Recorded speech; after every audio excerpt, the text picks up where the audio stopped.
So I'm burning this stump out, this old palm tree stump in the corner to make room for the 10-foot by 12-foot storage shed I'm going to be putting back here. I don't mind leaving a very small chunk. In fact, if you look at that, it's kind of semicircular.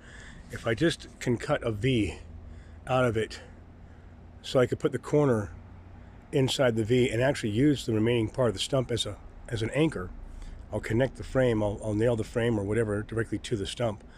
But it's pretty tough. It's very fibrous, and it's also very moist. Even though it's been dead and it's just been a stump for a couple of years now, when I started drilling holes in it, it was actually very surprisingly moist once you got down just past a couple of inches. So it was smoldering for quite a while. I'd say this is maybe 20%, 30% of what it used to be. A lot of it just smoldered away slowly for a few days. I would come out here with the leaf blower and blow all the excess ash off the top, and it would help get more oxygen to the embers and let it smolder more and more. But then it stopped smoldering. I think it just got too moist, or maybe got not dense enough, because at this point it's more the fibrous roots. They're more moist and they're just not as dense. So maybe that's why it stopped smoldering.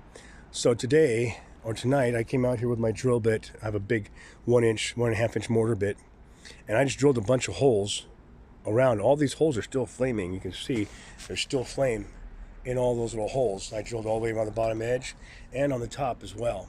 Several holes. Let's say 1, 2, 3, 4, 5, 6, 7 on the around the edge. 1, 2, 3, 4, 5. At least 5 or 6 on the top, and there's still flames coming out of those holes. And I sprayed. I literally, sprayed charcoal fluid into the holes, and you could hear it filling up the hole. And then I left and had a burger. I ate my In-N-Out and let it soak in. And then I came back out here, sprayed some more of the charcoal fluid on it. We got right here. Oops. There we go. Sprayed more of that on there, and then lit it. And it burnt for quite a while. And it's just now, it should be still, I'm hoping that it'll continue to, the flames eventually will go away, but I'm hoping it will eventually keep on smoldering. I'm hoping it's dried it out enough and deep enough that it will keep smoldering. If it doesn't, I'll just spray more lighter fluid in there. More charcoal fluid in there and light it again.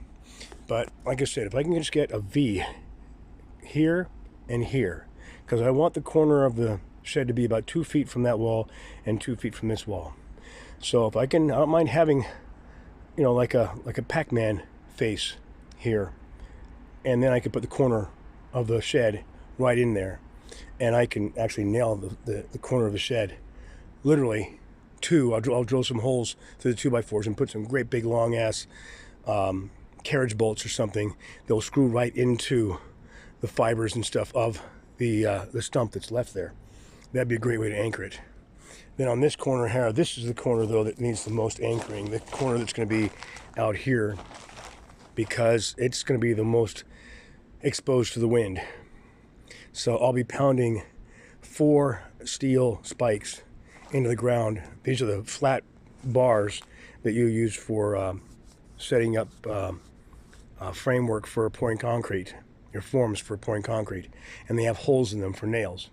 So I'll be putting 2 on the inside of the frame, 1 at the front and 1 at the side, but inside the frame, and 2 on the outside of the frame, side and front, and pounding nails through those into the frame to really anchor this corner out here, because it's the one that's, and then the actual structure itself, where it attaches to the frame, to the floor, I'll be using extra material, whatever I have to, extra washers or just larger heads, more screws, whatever, however it attaches to the floor. I'll be using extra and more intense versions of attaching that corner to the floor to make sure it's really strong.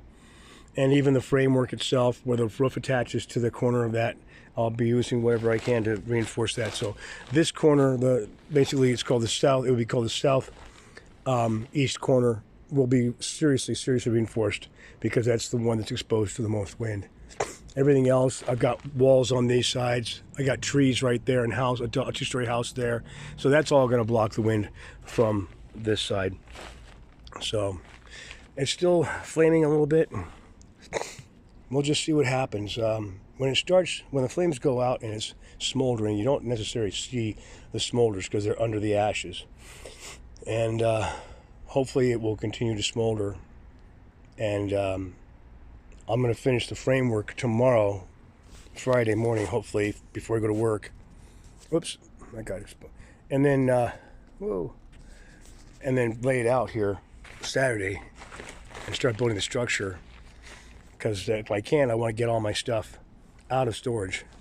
Now I've decided, even if I don't have the storage shed built, once I've got the framework out of the living room, I can at least bring all my stuff in from storage and just pile it all in the living room until the shed is built, because it might take me a few days to actually build the shed. But we'll see. I'm off all day Sunday, but I've got to use, a couple of hours Sunday just driving back and forth a couple of trips. I don't think it'll take more than 2 trips, 2, maybe 3 at the most, to empty the storage unit. We'll see.